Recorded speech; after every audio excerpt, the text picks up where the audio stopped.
If you've ever played GSCCU in its current form, or heck, just watch some of my videos about it, you know who the king of this tier is. Croconaw is the best Pokemon in current GSCCU.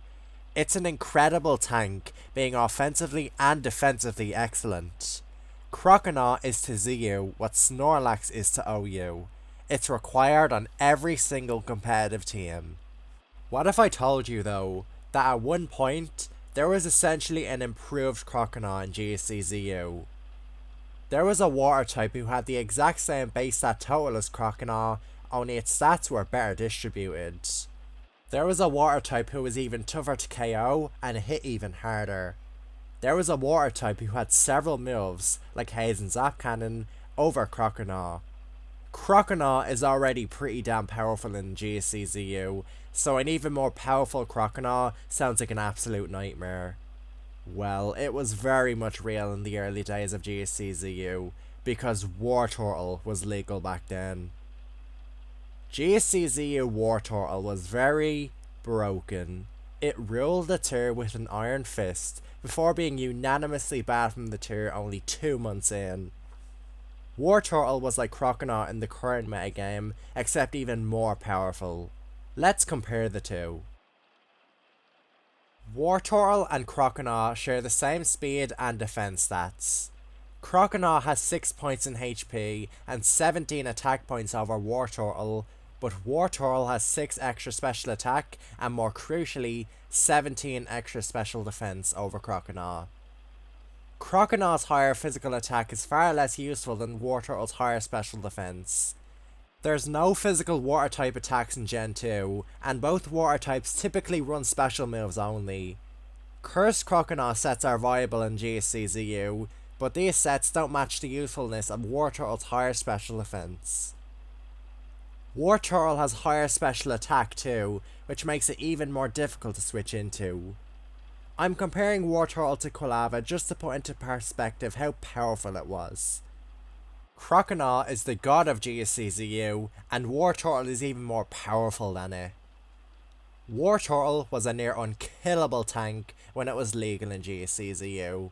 It could legitimately 1v1 over 90% of the metagame. Wartortle's typing and high bulk made it an excellent blanket check to Pokemon like Quilava, Smoochum, Diglett, and Doduo. Depending on its moveset, Wartortle didn't have a single bad matchup. Mono Water is a fantastic typing in GSCCU. It only has 2 weaknesses. And one of those weaknesses, Electric, is only represented by one viable Pokemon, the uncommon Mareep. This means that most electric moves are non-stab, meaning they aren't that threatening. It's very difficult to 3KO Wartortle at best. This is also GSCCU, so you can't use spikes to overwhelm it. GSCCU's low power level made KOing Wartortle a massive chore. It was offensively potent too. Wartortle has a high special attack stat of 65 and a great coverage move pool. Ice Beam dealt solid damage to grass types, flying types, and Dratini, while Hidden Power Electric hit opposing water types. Wartortle was difficult to force out and difficult to switch into. Not a single Pokemon could switch into every Wartortle set. Grass types could abuse Hidden Power Electric variants, but they got damaged by Ice Beam. Poliwag and Tentacool could abuse Ice Beam sets, but they faltered into Hidden Power Electric sets. You could even run Zap Cannon, which had less accuracy in PP, but more power and paralysis. Wartortle blanket checked everything and had barely any reliable switch-ins. Quilava, Diglett, Smoochum, Onix, Dojo, they all faltered against it. Weeping Bell and Parasect were hit hard by Ice Beam, and Togetic wasn't reliable at tanking attacks long term. Pokemon like Grimer and Koffing could KO Wartortle with Explosion, but that's prediction reliant. Plus, in Koffing's case, it took a lot of damage from Surf. Wartortle was also decently fast, outspeeding the likes of Togetic, Koffing, and Weeping Bell. Wartortle was one of the best answers to the dangerous Poliwag, since it could tank a belly drum boosted attack and retaliate with Hidden Power Electric or Haze. Oftentimes, the best answer to your opponent's Wartortle was your own Wartortle, or Croconaw.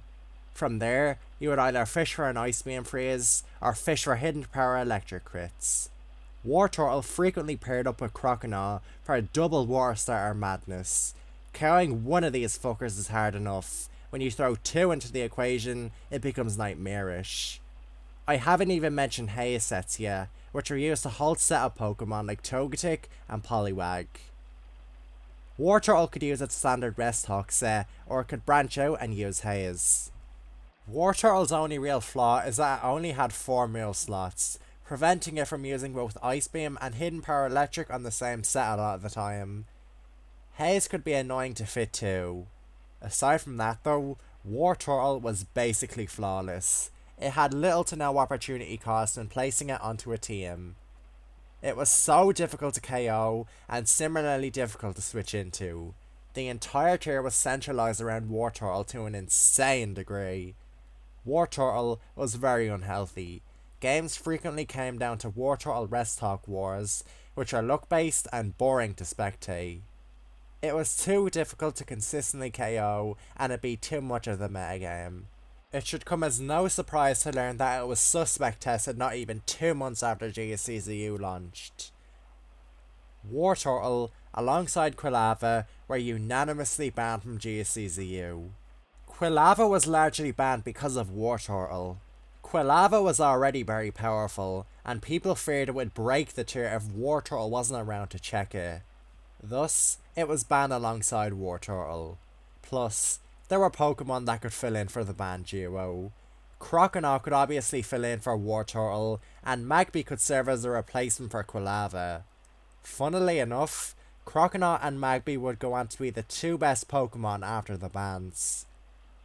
Croconaw is very similar to Wartortle, but it's not as overpowered due to its lower special defense, special attack, and lack of haze.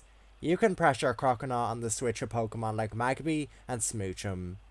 You can't do that as well versus Wartortle. Croconaw's lower special defense is the main reason it hasn't been banned like Wartortle has. Unless GSCCU gets a major revamp, I don't see Wartortle ever coming back. Croconaw is already bad enough. We don't need essentially a more powerful version of it. Same with Quilava when compared to Magby. It's been 2 years since Wartortle was banned, and the tier is far better off without it.